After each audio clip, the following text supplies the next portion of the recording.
बनी इसराइल के दौर में एक मर्तबा सख्त काहत साली हुई। लोग अनाज और पानी के लिए तरासने लगे। हर तरफ भूख और परेशानी का माहौल था। उसी जमाने में हजरत मूसा अलैहिस्सलाम की कौम का एक बुजुर्ग शख्स रेगिस्तान से सफर कर रहा था।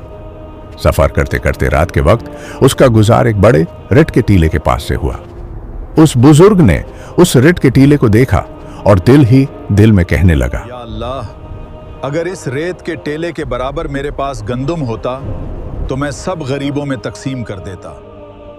ये अल्फाज उसने सिर्फ दिल में कहे थे, लेकिन अल्लाह रब्बुल इज्जत तो दिलों के हाल भी जानता है।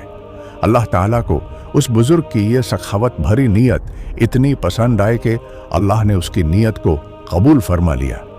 कुछ वक्त बाद जब हजरत मूसा अलैहिस्सलाम अल्लाह से हम कलाम होने के लिए गए तो अल्लाह ताला ने मूसा अलैहिस्सलाम को उस बुजुर्ग के बारे में बताया।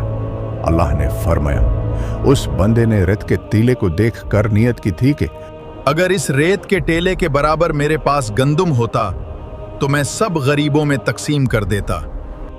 मैंने उसकी इस नेक नीयत पर यूं से इतना सवाब अता किया जैसे उसने वाकई इतना अल्लाह की राह में तकसीम कर दिया हो। सुभान अल्लाह। इस वाकया से हमें यह सबक मिलता है कि अल्लाह ताला सिर्फ हमारे अमल ही नहीं बल्कि हमारी नीयत को भी देखता है।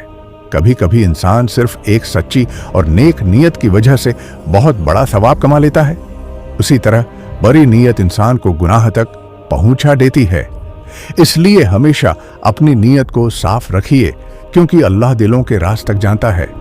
अगर आपको ये वीडियो अच्छी और इंफॉर्मेटिव लगी हो तो कमेंट में अपनी राय जरूर पेश कीजिए। वीडियो को लाइक, शेयर और चैनल को सब्सक्राइब करना न भूलें। मिलते हैं अगली वीडियो में। अस्सलाम वालेकुम व रहमतुल्लाहि व बरकातहू।